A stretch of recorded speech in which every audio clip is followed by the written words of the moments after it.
communicative techniques create a language between us and the whales. It's a language of learning.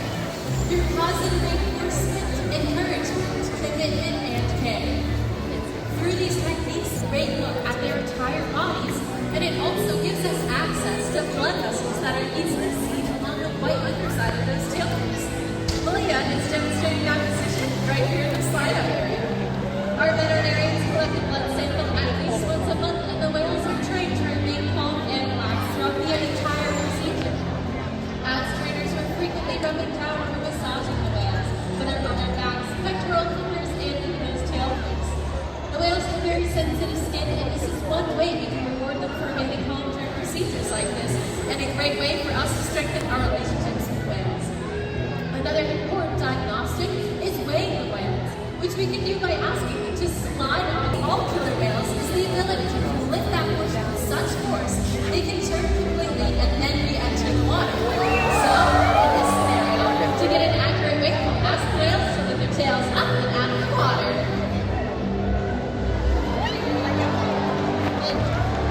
Training this posture enables us to ensure accuracy, so we know that the younger whales are growing properly and the older whales maintain a healthy weight.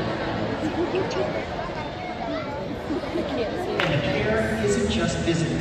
Mental stimulation and play are vital to be surprised in the behavior of our whales.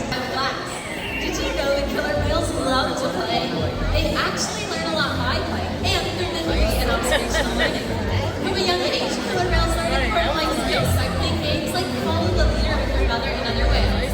And we're going to put that to the test today with all of you in our killer whale family. Are you ready to have some fun? Amazing! This side of the stadium, right side of the stadium, it's your turn. Go ahead and stand up. This is an even. Killer whales reach for a wide number of different reasons, whether to surprise their prey, stretch an itch, or to get a better look around. But more often than not,